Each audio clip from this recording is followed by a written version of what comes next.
And now it's the Thank you so time much. to move on to the next presentation, which will be done by Sébastien Grosset. So it's my real pleasure to introduce to all of you Sébastien Grosset. He's also a teacher at Head Geneva, so many of you already know him.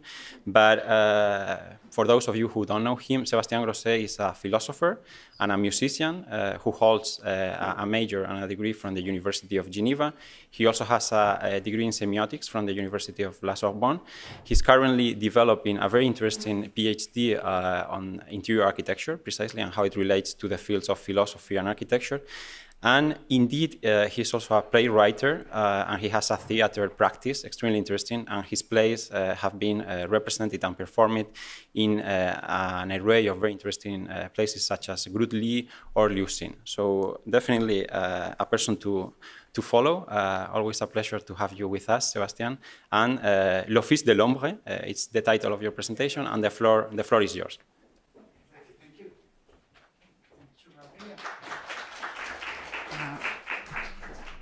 Okay, thank you. And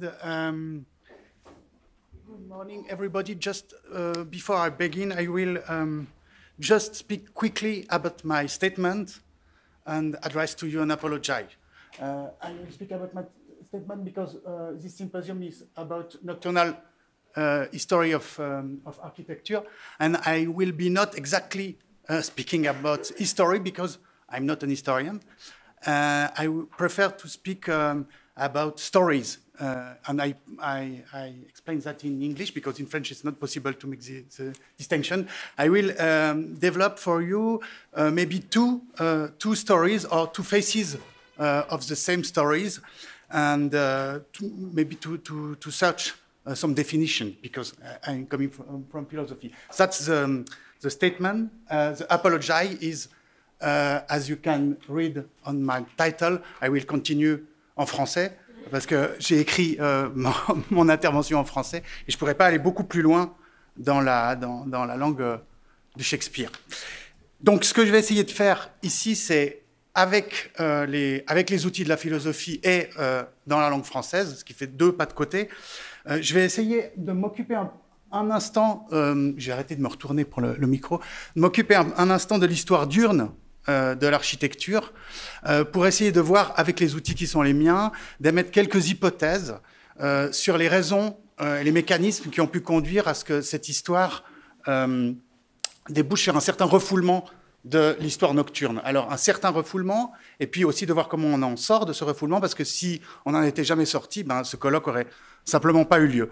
Donc, je vais essayer de vous raconter deux histoires, d'entrecroiser deux histoires, d'opposer deux histoires, pour étudier ces mécanismes. Alors, la première de ces histoires, c'est comme ça que ça marche, oui.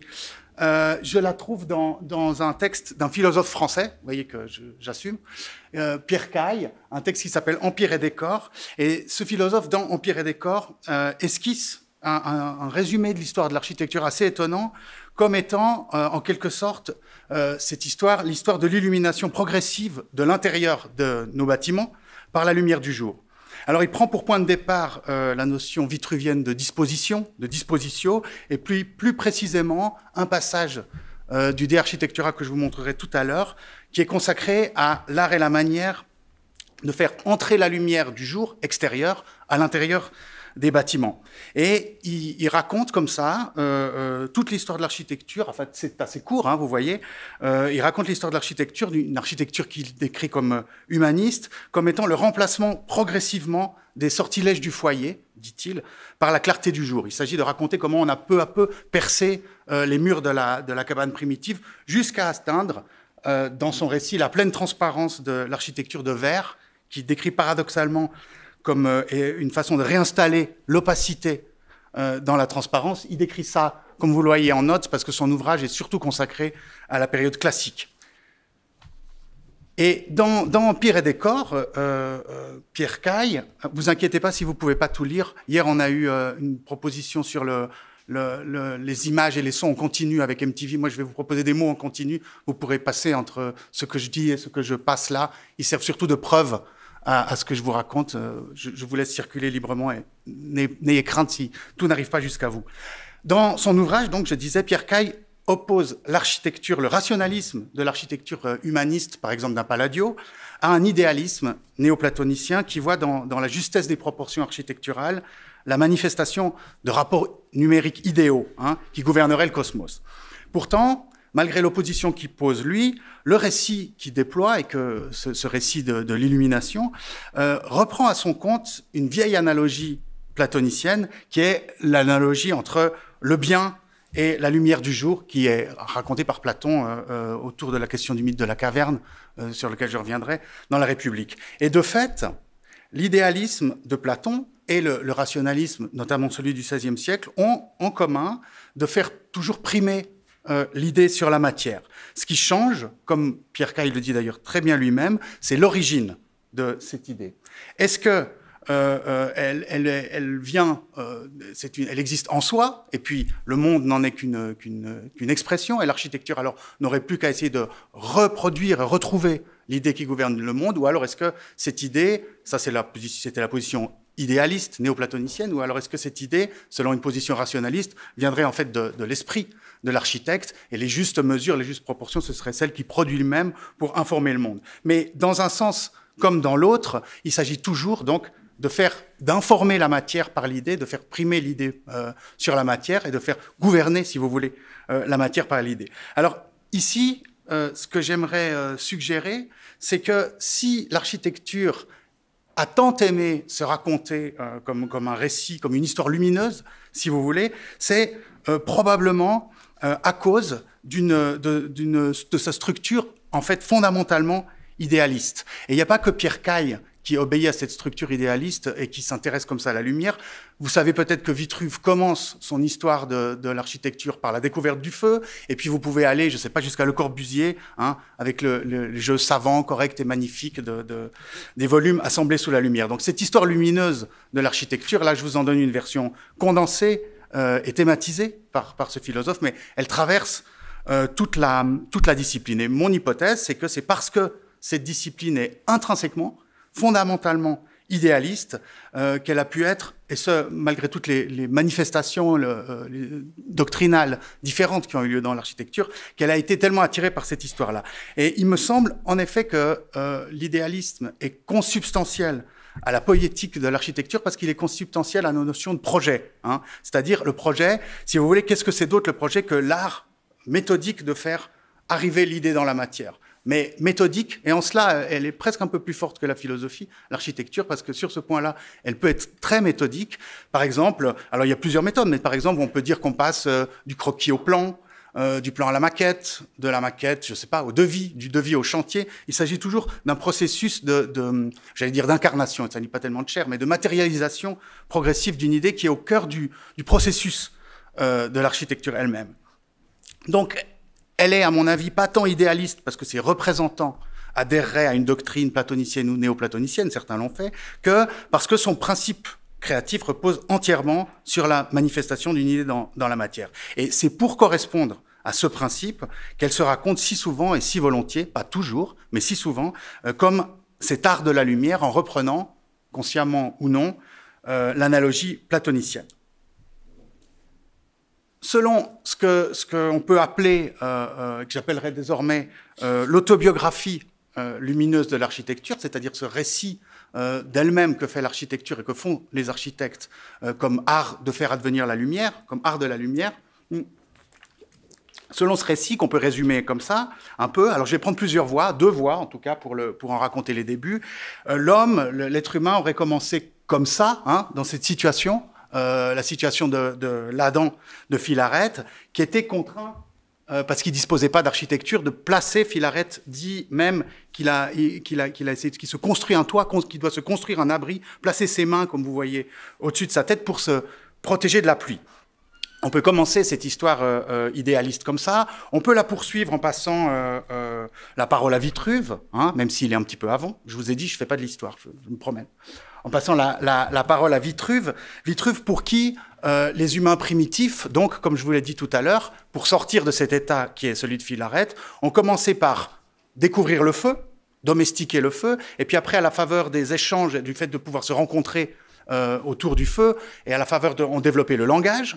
Et puis après, grâce au langage, on pu échanger des idées, hein, parce qu'elles sont toujours là, jusqu'à aboutir à une conception de l'architecture qui, sous la forme rudimentaire ici de la cabane primitive. Chez Vitruve, vous le voyez si vous lisez par-dessus mon épaule, les premières parois, hein, les premiers murs de l'architecture, ils sont d'emblée opaques. Hein. Ils précisent clairement, les hommes ont recouvert les parois de boue. Alors, c'est pas pour obtenir de l'opacité, mais c'est le fait. Donc, Pierre Caille, là-dessus, a raison. La cabane primitive, si tant est qu'elle existait, hein, mais la cabane primitive que nous décrit Vitruve, c'est effectivement d'abord un lieu entièrement sombre. Pourtant, ce que je pense ici, c'est que dès le début, et c'est dans ce texte-là même, il y a le principe même du percement de ces parois, le principe de la lumière à devenir. Et ce principe, c'est justement le projet. C'est justement la notion de projet qui est déjà là en germe dans ce texte. Elle est là, si vous faites attention au fait que, pour Vitruve, les parois sont d'emblée plusieurs. Hein. Il raconte tout de suite que, probablement 4, d'après les représentations qu'on a, on pourrait imaginer 3, mais on représente rarement la cabane primitive comme un triangle. Donc, il y a probablement d'emblée 4 parois. Parce que une seule paroi, un seul pan, bon, c'est déjà une séparation, hein, c'est certain, mais c'est pas encore un abri. On s'abrite pas avec une seule paroi. Or, si les humains primitifs de Vitruve cherchaient à se protéger des intempéries et qu'ils ont bâti une cabane faite de plusieurs parois, plutôt que, par exemple, une hutte circulaire, comme chez Viollet-le-Duc ou chez d'autres, c'est que, donc, ils avaient bien un projet. Quand ils ont dressé la première, ils avaient bien une idée derrière la tête. Donc, chaque paroi s'inscrit dans un projet qu'on peut d'ailleurs décrire assez simplement, hein, un projet en 3 étapes. Il y a d'abord la séparation des 2 côtés de la paroi, avec une seule paroi. Et puis, ensuite, on a la clôture, avec les 2 ou les 3 autres parois. Et puis, finalement, la protection avec l'invention du toit. Donc cette narration nous raconte, elle est sous-entendue dans le texte là, mais un début de l'architecture comme étant séparation, puis clôture, puis protection. Et dans l'autobiographie idéaliste, et ça il faut le noter, c'est important quand on s'occupe d'architecture d'intérieur, vous voyez que la séparation, la première paroi, hein, la séparation du dedans et du dehors précède même l'existence du dedans et du dehors. Ils sont d'abord séparés avant même d'être. Il y a déjà la séparation de 2 entités qui n'existent pas. La première paroi, elle décide de l'opposition, en anglais on le dit mieux qu'en français, de l'opposition entre l'inside et l'outside, entre le côté du dehors et le côté du dedans, avant même de former et de distinguer un intérieur et un extérieur.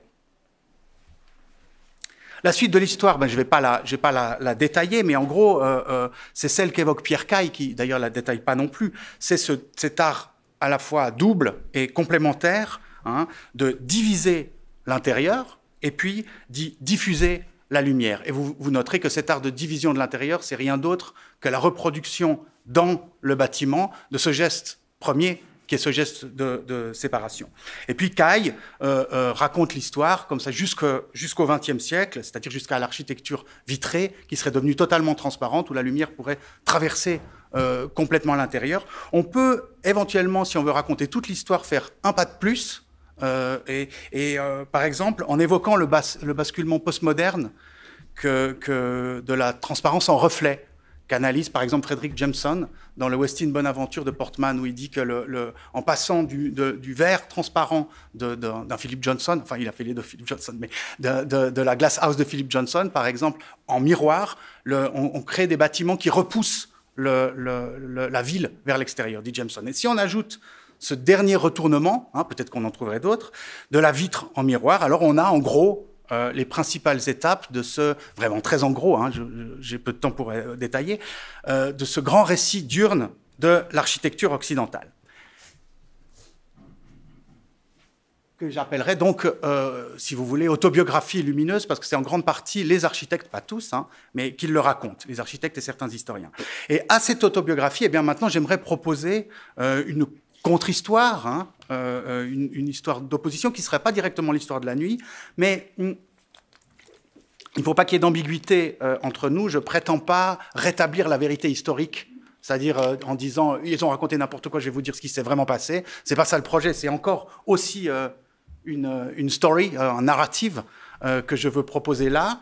Et pour peut-être qu'il n'y ait aucune ambiguïté, je vais prendre comme point de départ de ma contre-histoire 2 photographies qui sont explicitement désignées par leur auteur comme étant des métaphores. Comme ça, il n'y a pas de doute, je ne prétends pas que l'architecture a commencé comme ça.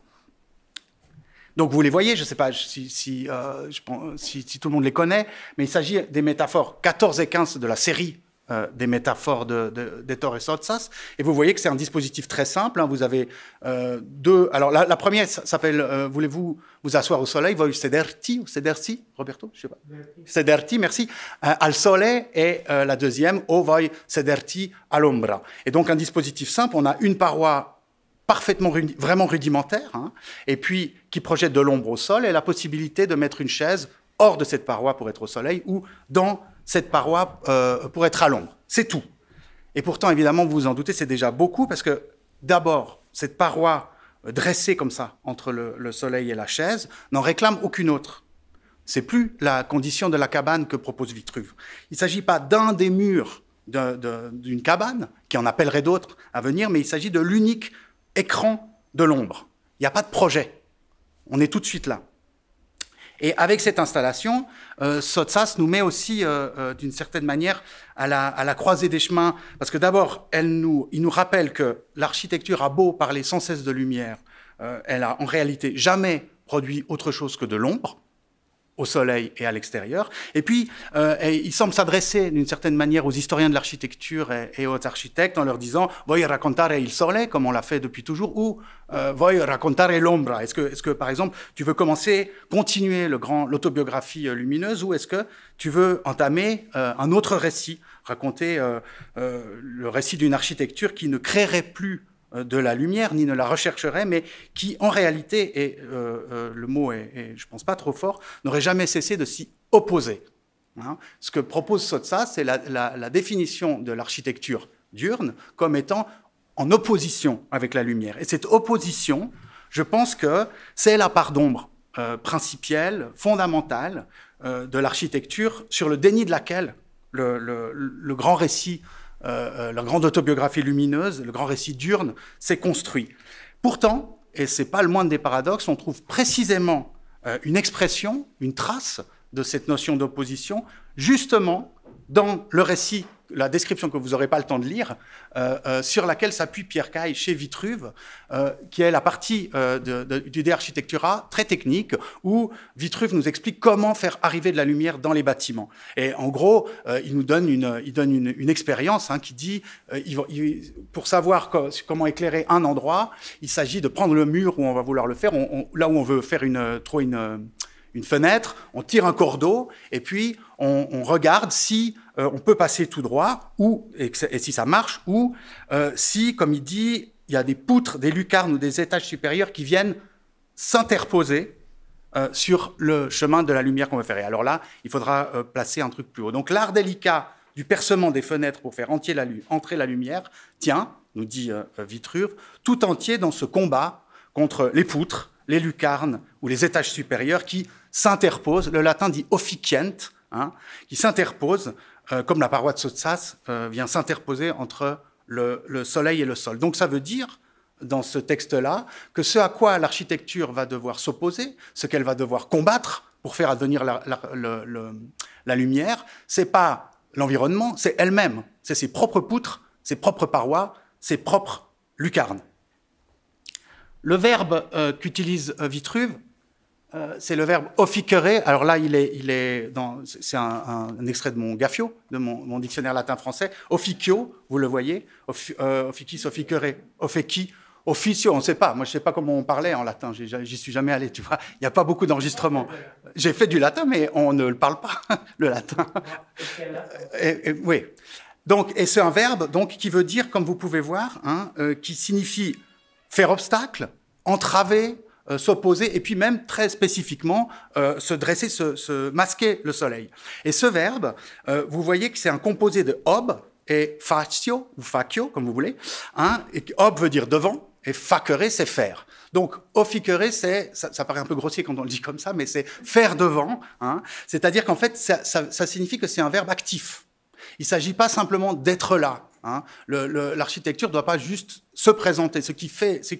En fait, il s'agit comme on peut dire très précisément, faire obstacle. Hein. C'est un acte. de s'opposer, de s'interposer, faire obstacle. Et s'interposer, c'est ça que je voudrais suggérer ici, et c'est ce qui ressort de ce refoulé. S'interposer, c'est pas donc une qualité ou un état de l'architecture. Je pense qu'on pourrait le définir comme étant clairement son office, son officium. Officium, comme le dit le latin, mot qui se trouve, vous le voyez, sur la même page que Mongaffio, et qui veut dire en français, entre autres choses, sa fonction. Donc, je soutiendrai ici que la fonction de l'architecture, l'office de l'architecture, c'est de s'interposer devant le soleil pour nous donner de l'ombre et pas du tout d'aller chercher de la lumière. Alors, je dois quand même à l'honnêteté philologique de vous dire que même si les deux verbes sont sur la même page de mon dictionnaire et qui viennent tous les deux du verbe facere, ils n'ont pas exactement la même origine, parce que officio ou officio, c'est ob facere, donc se placer devant, et officium, la fonction, c'est plutôt la contraction de opus facere, faire œuvre. Donc, c'est, je reconnais volontiers que je fais un peu violence à la langue latine en vous proposant une définition de l'architecture comme office de l'ombre. Mais comme je vous le dis, je pense que vous me pardonnerez. Le mot office, au passage, on peut l'entendre dans plein de sens. On peut l'entendre comme fonction, comme je l'ai dit là, mais on peut l'entendre dans le sens qui correspond, qu'on partage avec l'anglais, comme étant un lieu, le bureau de l'ombre, par exemple. On peut aussi l'entendre comme dans l'expression les bons offices, comme étant un service que l'architecture nous rendrait quand elle nous permet, par exemple, de nous asseoir à l'ombre, si on le souhaite, dans la dichotomie de Sottsass. Et pour raconter maintenant cette contre-histoire, cette histoire de l'architecture comme étant office de l'ombre, cet autre versant du récit diurne, on ne peut pas, évidemment, partir du percement des parois de la cabane primitive, comme le fait Pierre Caille, mais on peut se prendre au sérieux une notation que fait Caille quand il parle du percement des parois, où il dit que les fenêtres et les différentes ouvertures, je le cite, libèrent l'édifice de ses zones chtoniennes et de son destin troglodytique. Chtonienne, ça veut dire souterrain. Donc les fenêtres libèrent l'édifice de ses zones chtoniennes et de son destin troglodytique. Et selon cette remarque, si le percement des fenêtres a tellement d'importance, c'est, je crois, c'est une hypothèse, parce que la part d'ombre des édifices est la trace d'une origine obscure et souterraine, qui est la caverne, à laquelle l'architecture menacerait toujours de retourner. Il faut à tout prix faire entrer la lumière pour effacer la marque d'une origine infamante, cette caverne, qui est une honte pour une lignée d'architectes qui, disent-ils, ont commencé par dresser des pieds fourchus sous le soleil.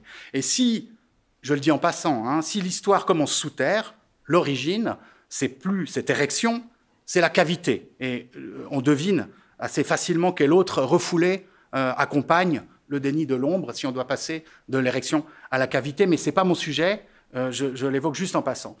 Quand il parle de destin troglodytique de la cabane, Caille signale que l'autobiographie lumineuse prend quand même la caverne en question. C'est-à-dire cette architecture de l'ombre et de la nuit, des profondeurs. Il la prend en question, il la prend en compte, mais à titre de menace plutôt qu'à titre d'origine.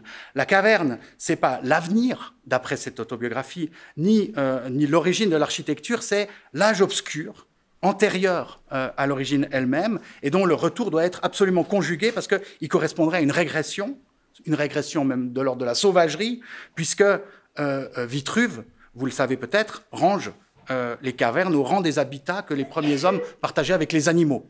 Donc retourner à la caverne, ce destin troglodytique, ce serait, selon cette vision idéaliste, une espèce de régression. Moi, je suggère ici, on va en avoir quelques exemples, si j'arrive au bout, que ce destin a fonctionné dans l'histoire de l'architecture comme un retour du refoulé, un peu plus tard, elle a fini par revenir, cette caverne. Donc, le récit idéaliste ne nie pas cet habitat troglodytique, c'est important, mais il l'exclut de son histoire, il l'exclut de l'histoire de l'architecture, un peu comme on exclut la préhistoire de l'histoire. On dit que c'était avant que ça commence. Il se passait des choses qu'on veut un peu oublier, c'était avant qu'il y ait vraiment de l'histoire, vraiment des humains, de l'écriture, des choses. C'était avant. On construit un arbre généalogique qui commence sur Terre, avec le tronc, et puis les racines, il faut qu'elles restent souterraines. On doit rester oubliées, invisibles, parce que la caverne comme origine en vient, je pense, peut en venir, en tout cas, à faire douter l'architecture d'elle-même, et ce, à plus d'un titre. J'ai évoqué la question de la cavité par rapport à celle de l'érection, mais on peut signaler d'autres points. Et puisqu'il est avant tout question de lumière ici, on peut commencer, en suivant Pierre Caille, par la question du foyer. Hein. Et il nous dit, lui, que dans la cabane primitive, le foyer, la duplicité du foyer se limite à paraître plus brillant qu'il n'est. Comme il fait sombre, il a l'air de briller plus que ce qu'il fait vraiment. Bon, c'est un mensonge véniel. Hein. Mais en revanche, ce qui se passe dans la cabane, dans la caverne, le feu, il va aller jusqu'à faire danser des ombres sur des parois, en donnant l'illusion de la vie à des objets inanimés. Vous voyez à quoi je pense. Hein. Je pense évidemment au mythe platonicien de la caverne. Et il est notable que Platon, dans sa célèbre allégorie de la caverne, prend bien soin de distinguer la lumière du jour de celle du foyer, devant lequel sont brandies les ombres mensongères. Alors, je ne vous ai pas mis le texte de Platon, parce que je vous ai mis un dessin de Daniel Zamarbide, que je lui avais demandé de faire pour moi, je fais une petite parenthèse, dans une conférence que j'ai donnée exactement ici. Donc peut-être que je peux m'imposer comme règle maintenant, chaque fois que je fais une conférence ici, je montrerai la représentation de la caverne platonicienne par Daniel Zamarbide. Mais vous voyez bien dans ce dessin que vous avez d'une part la lumière du jour, le soleil extérieur, hein, qui ne descend pas jusqu'aux profondeurs, et puis d'autre part le feu qui sert, lui, à créer des simulacres, parce que vous le voyez passer, vous avez les petits traits qui montrent comment le feu passe devant les objets, qui sont projetés comme des ombres tout au fond, je montre mon écran, ça ne sert à rien du tout, tout au fond de la caverne, ombres face au mur de la caverne que contemplent les prisonniers. Donc, la lumière fixe du dehors, hein, le soleil, est explicitement distinguée de celle qui est changeante, la lumière du foyer, qui est aussi le foyer des ombres mensongères. Hein. Et cette allégorie de la caverne, elle nous rappelle donc aussi une chose auquel les philosophes s'arrêtent pas beaucoup, c'est qu'il n'a pas fallu attendre le gaz et l'électricité pour produire de la lumière artificielle. On en a beaucoup parlé, mais le foyer déjà, c'est une lumière artificielle. Et dans celui-là, dans ce foyer cinématographique, dans le foyer cinématographique de Platon, vu qu'il sert à faire danser des ombres, l'artificialité, elle se redouble. On fabrique du feu pour produire des simulacres. Donc dans cette vieille allégorie, vous avez déjà toute l'idée du simulacre de la lumière artificielle. La lumière du jour apporte la vérité du monde extérieur, le vrai et le lumineux vient du dehors, et elle n'arrive pas au fond de la caverne, elle pourra traverser les parois de la cabane. En revanche, celle du foyer, elle projette des fantasmagories contre les parois de la caverne. Vous voyez comment cette figure de la caverne peut déjà s'opposer assez radicalement à une cabane qu'on percerait petit à petit. Et quand bien même il n'y aurait pas de foyer, hein, si on laisse un moment de côté la question lumineuse, la caverne, elle serait déjà un défi lancé au récit idéaliste, dans la mesure où les parois, ces parois de la caverne qui dansent ou non des ombres dessus, personne ne les a jamais construites. Sous le soleil, je vous l'ai dit, hein, on l'a vu, le premier geste consiste à dresser une paroi. Tout commence donc par la construction, hein, je me répète, d'une séparation entre le dedans et le dehors. Mais dans la caverne, il n'y a rien à bâtir et il n'y a rien à séparer. Le dedans nous est donné et pour en faire un intérieur, il ne faut pas le délimiter, le bâtir ou faire quoi que ce soit, il faut l'aménager. C'est la seule chose qu'on peut faire, de différentes manières. En d'autres termes, dans l'histoire obscure, cette espèce de contre-histoire que j'esquisse ici, tout commence avec l'architecture d'intérieur. Il ne s'agit pas de construire un bâtiment dont on aménagerait ensuite le dedans, mais d'aménager un intérieur qui n'a jamais été construit. Je me répète, je ne suis pas en train de vous dire la vérité de l'histoire vraie, hein. C'est une contre-narration. Et cette préséance de l'architecture d'intérieur sur l'architecture est pour cette dernière un peu plus qu'une simple blessure d'orgueil. Elle va jusqu'à ouvrir des perspectives angoissantes, et notamment celle de l'origine absente. Parce qu'on aménage, en effet, que ce qui est déjà là. Hein. C'est le contraire même de la logique du projet, qui consiste à faire advenir quelque chose. On aménage que ce qui est déjà là. Aménager, hein, c'est donc fondamentalement un geste second. Et si l'origine, c'est la grotte ou la caverne, alors le premier geste architectural, c'est ce geste second. On commence par deux. Il n'y a donc pas de début. Hein. Donc c'est sans doute aussi ça, je pense, qui fait si peur dans la nuit. C'est pas seulement qu'on n'y voit rien, c'est que la nuit n'a pas d'origine. Le jour, il vient du soleil, il n'y a pas de doute, mais qu'est-ce qui fabrique la nuit? C'est pas la lune, c'est l'absence du soleil. Alors à l'origine, il y a l'absence. Il y a celle du soleil, celle du projet, celle de la construction. Tout commence donc par une négation. Je bois un coup. Hein. Et c'est qu'une fois qu'on sera sorti de terre, qu'il va falloir enfin se mettre à construire, quand on sera arrivé au jour. Mais pas construire pour inventer, ou pour créer, ou pour fabriquer la distinction du dedans et du dehors, mais je pense pour la retrouver. Si on prend la caverne pour origine, la construction va consister à retrouver le dedans, et pas l'inventer.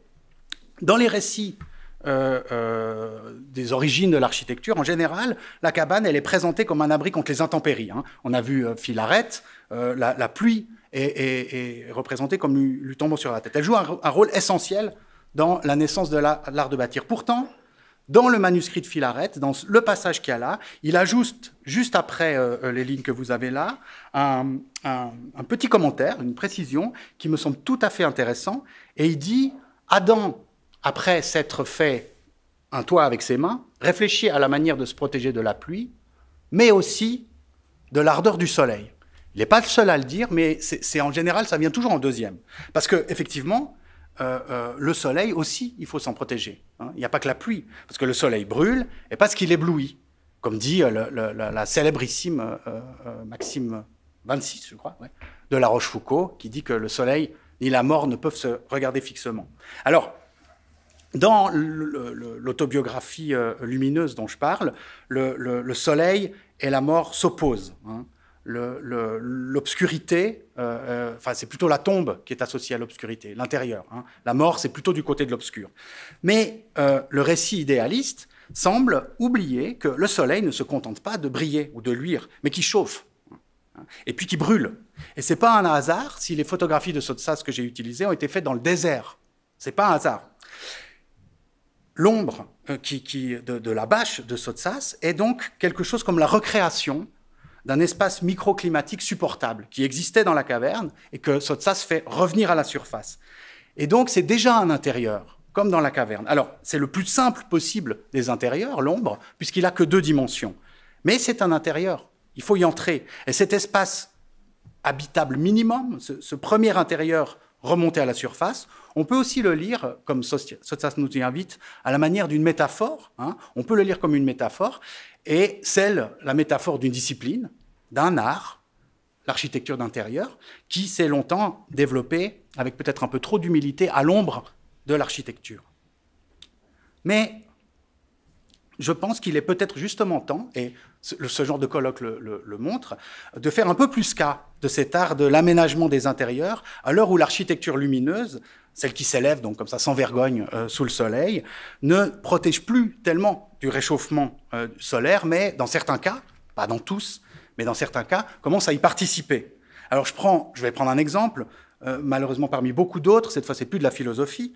Je prends un exemple dans un magazine, c'est Télérama, hein, qui c'est assez récent, il y a 2-3 numéros, c'est un dossier consacré au réchauffement climatique, et il y a un article sur la ville de Phoenix, et on nous y dit Phoenix est un îlot de chaleur urbain. Les températures en ville, ils sont plus élevées que dans la nature alentour, à cause de la pollution, mais aussi à cause des surfaces sombres et imperméables qui couvrent ces rues et ces bâtiments, à cause de l'architecture et de l'urbanisme. Difficile à croire, mais il fait meilleur dans le désert qui borde la ville que dans ces avenues garnies de palmiers, ils ne sont pas là les palmiers, un écart de parfois 5 degrés. Donc à trop oublier son office d'interposition solaire, l'architecture en est venue dans certains cas à produire des lieux qui franchement mériteraient le statut de cercle de l'enfer, des îlots de chaleur au milieu du désert. Quand même, il faut le faire. Hein. Sloterdijk, il réclamait des îles qu'elles constituent des enclaves climatiques dans les conditions générales. Alors qu'est-ce qu'il faut penser d'une enclave qui consiste à rendre encore pire le climat environnement, hein, qui consiste à densifier l'hostilité du climat environnant. Et je pense que c'est probablement là un des effets de ce déni de l'origine obscure. Ce n'est que parce qu'elle a oublié que son office n'est pas tant de délimiter des nouvelles zones que de retrouver une ombre ancienne et habitable, celle de la grotte, que l'architecture en vient à de telles aberrations mortifères, que je vous cache hein, pour que ça redevienne supportable. Et je vous ai suggéré l'idée que, que la grotte pouvait finir par réapparaître et revenir. Et c'est notamment, je pense, à la faveur de ce genre de manifestations. On sait, par exemple, je fais une parenthèse, mais les géographes ont montré que les habitats troglodytes se maintenaient beaucoup, pas tellement à cause du sol, qu'à cause du climat. C'est dans les zones très arides, Pierre Desfontaines, par exemple, parle de ça, dans les zones très arides, dans L'Homme et sa maison, ou dans les zones où les climats ont des très brusques changements de température, qu'on s'est beaucoup développé le troglodytisme. Et donc, c'est pas tellement le fait qu'il soit facile de creuser ou qu'il y ait des grottes à disposition que le climat du dehors est cruel. Et il y a on trouve une expression de ça dans un passage assez instructif à cet égard, on n'aura pas le temps de le lire en entier, de Learning from Las Vegas. J'ai moins honte de mettre du Scott Brown et Venturi en français depuis que Lucia a mis du Bachelard en anglais tout à l'heure. J'étais un peu gêné, mais là ça me dérange un peu moins. Donc, désolé de l'avoir mis en traduction. Mais c'est un passage là de l'enseignement de Las Vegas, de Learning from Las Vegas, qui explique que le couple patio-salle de jeu, qui est caractéristique des casinos de Las Vegas, donc casinos qui sont dans le désert, fonctionne comme une double alternative à l'hostilité climatique du dehors. Le patio est une enclave de fraîcheur et la salle de jeu, une caverne enchantée où triomphe la lumière artificielle. Et comme enclave climatique au milieu du désert du Nevada, les casinos de Las Vegas associent donc la protection de l'ombre au simulacre de l'éclairage artificiel. Comme oasis, ils sont le contraire de la sécheresse du dehors, hein, mais leur lumière, qualifiée d'anti-architecturale par les auteurs, est aussi, disent-ils, le complément de la lumière du dehors. Pourtant, cette articulation, donc ce retour de la caverne comme lieu habitable, comme lieu de protection, des doubles aspects, c'est-à-dire la nuit, l'ombre, le simulacre et la fraîcheur en plus, ça fait plus que deux, cette articulation serrée comme ça entre l'ombre habitable et le triomphe du simulacre pose quand même des problèmes. Elle fait question en tout cas. Est-ce qu'il faudrait en conclure qu'à l'heure où la lumière du soleil a fini par rendre le dehors si hospitalier, l'espace intérieur ne gagne ou ne regagne son habitabilité qu'à la faveur de simulacres? C'est de nouveau la vieille question de l'analogie platonicienne du vrai et de la lumière qui est posée, mais à nouveau frais. Si le soleil est à la fois l'origine de la lumière architecturale en ce qui nous concerne et l'éclatant symbole de la vérité, le fait qu'il faille maintenant se réfugier dans de nouvelles cavernes, y compris dotées de simulacres, pour fuir la brûlure du soleil, est-ce que ça signifie aussi que désormais la vérité, et pas seulement le dehors et le soleil, est devenue inhabitable? C'est en tout cas ce que suggérait bien avant Las Vegas, ce que suggérait en 1939 Walter Benjamin, lorsqu'il écrivait, en décrivant 1870, que l'intérieur était un espace de fantasmagorie. Hein. Ça, c'est un court passage du texte très connu de Walter Benjamin sur la définition de l'intérieur sous Louis-Philippe. Et si on en juge par le livre des passages, ou Paris capitale du XIXe siècle, il y a différentes traductions, l'hostilité du dehors ne commence pas à Phoenix au XXIe siècle, ni même à Las Vegas au XXe, mais à Paris au XIXe, au milieu du XIXe siècle. Et Benjamin nous rappelle qu'avant même de dégrader le climat météorologique, l'expansion capitaliste avait déjà rendu l'extériorité sociale inhabitable, même pour le particulier, c'est-à-dire le bourgeois d'affaires, qui est forcé de se réinventer un théâtre d'ombre domestique afin de détourner les yeux des conséquences de son activité économique. Vous voyez que là, on est sur un plan symbolique, on n'est pas sur le plan de la lumière qui brûle. Mais quand même, l'enseignement de Las Vegas, Learning from Las Vegas, et puis les passages de Werk, comme ça je les dis tous dans leur langue originale, ont quand même pour mérite commun, me semble-t-il, entre autres, hein, mais en ce qui nous concerne, d'expliciter les raisons qui réclament et qui permettent, je pense, aujourd'hui l'émergence d'une histoire obscure de l'architecture. Du fait de la violence de la division du travail après la révolution industrielle, et puis après des effets de cette division et de l'économie capitaliste sur l'urbanisme en ce qui nous concerne, hein, et puis au-delà sur le climat lui-même, la rationalité du monde extérieur aurait peu à peu cessé d'être habitable. La lumière du dehors est devenue insupportable. Elle est devenue insupportable tant sur le plan symbolique que désormais, à Phoenix par exemple, sur le plan physique. Et selon cette hypothèse que j'esquisse là, l'ombre serait donc à la fois la dernière enclave climatique habitable et le royaume des simulacres. Et c'est pour ça qu'on en aurait besoin. Hein.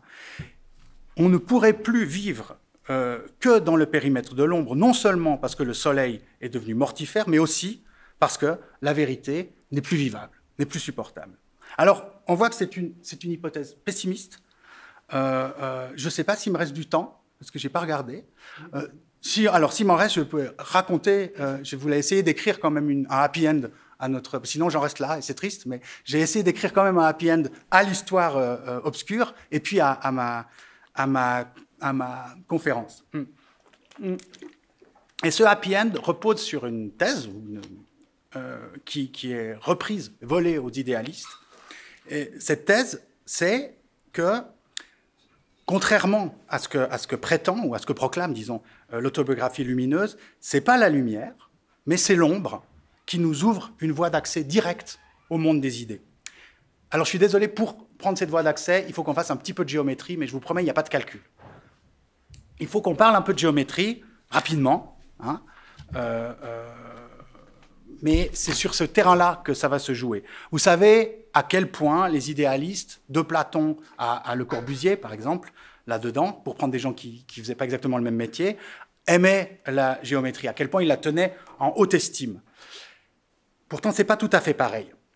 Vous avez là un extrait de Vers une architecture où Le Corbusier chante son amour pour les solides simples.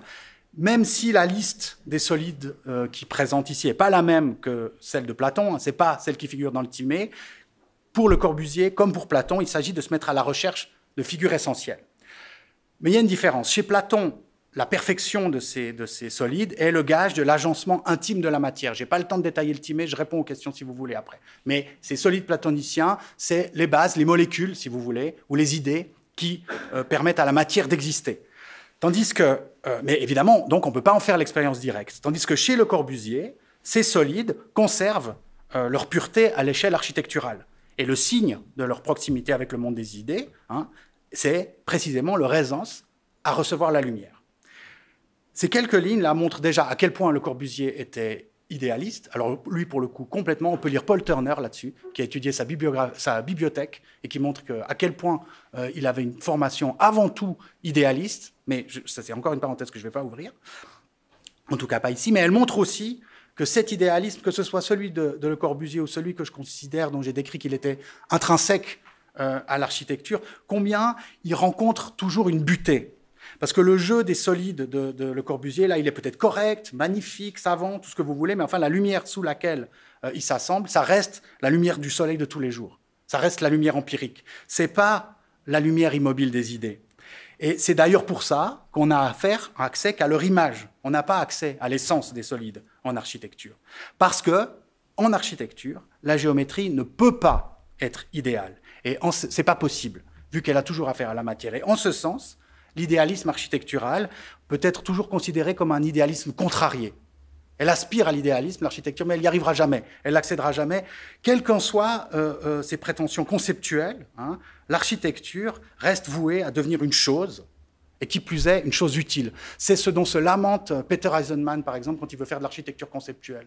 Il voudrait faire de l'architecture conceptuelle comme on fait de l'art conceptuel, puis il dit « mais je suis toujours obligé, même à l'état d'idée, de faire des portes, des toits, des objets ». Hein, même si c'est des idées d'objets, ça reste toujours des objets. L'architecture finit toujours par buter là-dessus. Or, le problème en géométrie, c'est que dans la République, Socrate ne fait de la géométrie une préparation à l'étude de la vérité idéale qu'à la condition expresse qu'on cesse de l'enseigner comme une science qui s'applique, comme une science pratique, mais qu'on se concentre sur ses principes, ses théorèmes, ses éléments, bref, ses vérités idéales. La géométrie, dit Socrate, hein, vu que là c'est lui qui parle, attire l'âme vers la vérité et développe en elle cet esprit philosophique qui élève vers les choses d'en haut les regards que nous abaissons à tort vers les choses d'en bas. La géométrie n'est plus la géométria, hein, l'art des arpenteurs, la meutruse du sol, mais il s'agit de faire un mouvement de retournement vers le haut, hein, pour qu'elle devienne un accès au vrai. Et ce mouvement de retournement vers le haut, c'est le même que celui que Socrate demande aux prisonniers de la caverne. Donc il y a un double mouvement, du bas vers le haut et du dedans vers le dehors, dans la structure idéaliste, qui se recoupe complètement, et qui est un mouvement, vous voyez, qui est douloureux. Hein. On voit, il faut tordre le cou, on voit que c'est un mouvement douloureux, et on voit aussi que c'est un résultat incertain, parce que justement, le soleil ni la mort ne peuvent se regarder fixement. Mais l'ombre, oui. L'ombre, elle n'éblouit pas. Et de façon assez surprenante, j'arrive au terme de mon affaire, c'est un pur disciple de Platon qui a fait cette découverte, c'est Proclus. Proclus le diadoque, qu'on n'enseigne pas beaucoup dans les histoires d'architecture. Proclus, c'est vraiment, il a repris l'académie, donc plus platonicien, tu meurs.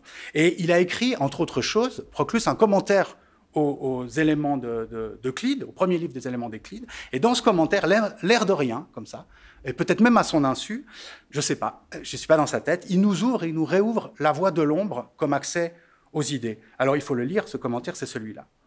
Il dit, Proclus, nous obtenons, il parle des lignes, hein, c'est un parti au par des lignes. Nous obtenons le sens de la ligne lorsque nous jetons les yeux sur ce qui sépare les endroits éclairés de ceux qui sont dans l'ombre, et c'est intéressant, sur la Lune ou sur la Terre. Hein, on peut regarder même la Lune. Car il y a là un intermédiaire sans dimension, en largeur, mais qui possède de la longueur s'étendant le long de la lumière et de l'ombre. Et cet intermédiaire, donc, c'est la ligne. Ça veut dire que dans le monde dans lequel nous vivons, dans le monde phénoménal, il n'y a que les architectes, les artistes idéalistes qui croient, ceux qui sont en quête, par exemple, de spirituel dans l'art, qui croient que pour dessiner, il s'agit de faire des points et des lignes sur le plan. Hein. En réalité, à part dans ce cas-là, c'est toujours quand on dessine d'encre, de graphite, de peinture qu'il s'agit, avec leur épaisseur, avec leur poids. On ne peut pas faire l'époché de l'épaisseur. On ne peut pas réaliser la géométrie. Même les écrans plats, je ne vais pas le tourner parce que je vais tout faire sauter, mais même les écrans plats sont profonds. À l'exception des solides, qui eux sont tridimensionnels, on peut les toucher, les éléments d'Euclide, donc, n'appartiennent pas à la physique. Ils sont pas dans notre... Et c'est pour ça, d'ailleurs, que Platon en fait des accès à la vérité. On dit qu'ils attirent l'âme vers le vrai. Dans le monde physique, nous ne faisons continuellement, dont on fait continuellement l'expérience, il n'y a ni point véritable, ni ligne véritable, ni même surface véritable, à l'exception de l'ombre. Et c'est la grande et imparable découverte de Proclus. Proclus a découvert que l'ombre portée est l'unique surface réelle du monde sensible. L'unique chose, je ne sais pas comment le dire, qui n'a pas du tout de profondeur. Vous allez m'objecter que là, c'est la même chose avec l'image. Je vous dirais simplement que c'est le retournement du même principe. Ici, on est dans la caverne. Donc, si l'ombre, en revanche, j'arrive au bout, si l'ombre n'a pas de profondeur, elle a pourtant bien un climat. Elle est bien réelle, elle existe, l'ombre. On peut y entrer. Et quand on y entre, on vit quelque chose de physique. Là, à l'intérieur de ce carré-là, il y a une autre température qu'à l'extérieur. On peut l'aménager, on peut y vivre. Elle est véritable, cette ombre. Elle est plate, mais elle est réelle. Et quand La Rochefoucauld écrit que le soleil ni la mort ne peuvent se regarder fixement, il veut dire qu'on ne peut pas les regarder en face. Et chez La Rochefoucauld, la comparaison, elle se fait juste entre le soleil et la mort. Ici, on l'a fait entre le soleil, la mort et la vérité. Alors, c'est facile de comprendre pourquoi on ne peut pas regarder le soleil en face en tant qu'il est porteur de mort. En tant qu'il est porteur de vérité, c'est plus douteux. Platon, il nous dirait que c'est parce que la vérité est trop éblouissante pour qu'on puisse y avoir accès. Moi, je voudrais proposer, et ce sera mon happy end, que c'est plutôt parce que si le soleil et le vrai ne peuvent pas se regarder en face, c'est plutôt parce que la vérité, et ça c'est les architectes et les architectes d'intérieur qui me l'ont appris, parce que la vérité est, je crois, plutôt quelque chose qui s'habite. Le face-à-face ne nous mène pas à la vérité, il nous mène qu'à l'éblouissement. Alors certes, on obtient le sens de la ligne quand on jette les yeux sur elle, mais l'ombre, si on veut en faire l'expérience de sa surface, on ne peut le faire qu'en y pénétrant. Hein. L'ombre est une caverne superficielle dans laquelle il nous faut entrer. Et lorsque elle dresse une paroi sous le soleil, l'architecture ne remplit pas son office parce qu'elle sépare le dedans du dehors, mais parce qu'en s'interposant comme ça entre le soleil et nous, elle nous dispense d'un face-à-face qui ne nous apprendrait rien du tout, il ferait que nous éblouir, et aussi parce qu'elle aménage au sol la possibilité du retour d'une vérité habitable. Et cette vérité habitable, remontée à la surface depuis la caverne, que l'on retrouve, cette ombre, eh bien, je pense qu'on peut dire que c'est l'architecture d'intérieur. Voilà, je vous remercie et je m'excuse si j'étais un tout petit peu tôt. Je vous mets un petit soleil et je vous dis merci. Un tout petit peu long, pardon. Ah, je ne sais pas si on a le temps, oui. J'étais un peu... Est-ce qu'il y a des questions après cette présentation un peu dense peut-être.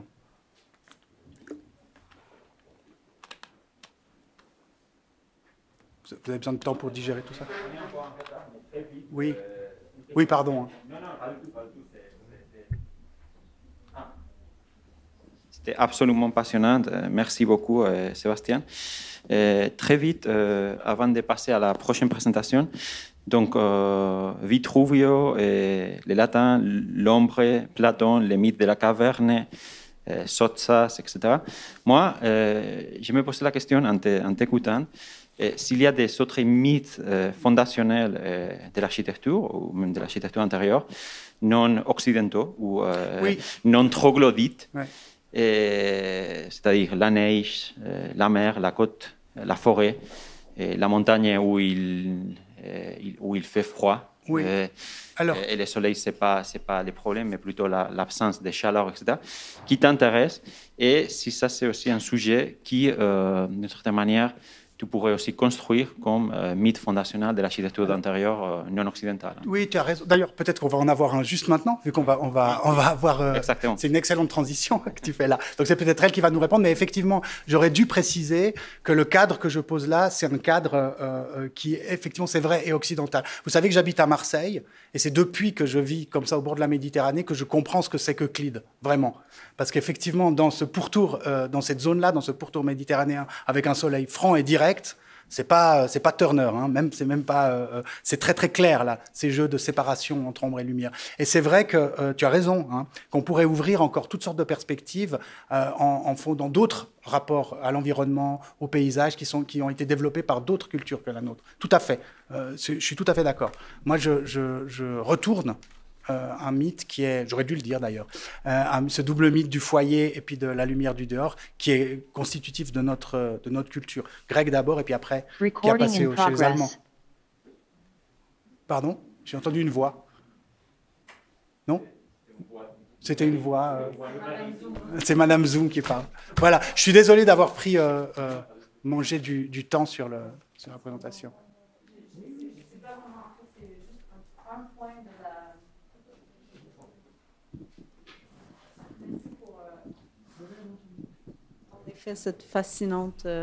ce fascinant voyage à travers. Moi, j'ai accroché sur le passage sur le verre réfléchissant versus le verre transparent, parce que je trouve que c'est un matériau aussi, peut-être aussi quand on parle de l'architecture de la nuit, qui me fascine évidemment, étant intéressée au postmodernisme. Et ce que je pensais, en fait, c'est par rapport à le jour et la nuit, en fait, le verre transparent, il y a une grande différence entre comment on voit à l'intérieur, à l'extérieur, le jour ou la nuit, alors que le verre miroir, il n'y a pas vraiment de... C'est pas aussi fort que... Sauf s'il y a de la lumière artificielle qui est réintégrée, mais tu as raison. En plus de repousser la ville vers... Bon, je ne sais pas si tu peux développer un peu. C'est Jameson, hein, j'y suis pour rien, moi, hein, sur cette idée-là, mais je pense qu'elle est assez intéressante. Mais effectivement, tu as raison, c'est vrai que le miroir... Il arrive presque à lui tout seul à se refaire paroi de grotte aussi, mais paroi de grotte au dehors. Donc c'est un retournement assez intéressant parce que les bâtiments de Portman, par exemple, tu peux te regarder dedans, tu peux refabriquer des simulacres de reflets, qui est encore un terme aussi platonicien, l'idée de reflet, sans même utiliser de foyer, et puis au dehors. Donc c'est pour ça que c'est probablement pas absurde de finir l'histoire complète à moins qu'on ait trouvé des nouvelles choses, mais avec cette histoire de miroir, de retournement de miroir, parce que ça justifie le concept toujours un peu douteux de post-modernisme, parce qu'il y a vraiment un retournement. En fait, c'est du simulacre sans qu'il y ait... c'est de l'historicisme sans qu'on ait à faire à reproduire les formes, parce que les formes sont seulement... Et puis elles apparaissent en plates, en 2 dimensions, parce qu'en reflet, ça reste quand même de nouveau quelque chose qui est plat, quoi. Mais là, c'est encore un immense chapitre aussi. Et je sais qu'il y a sur Zoom une nuit japonaise qui nous attend, à laquelle je crois que je vais laisser la place. Merci.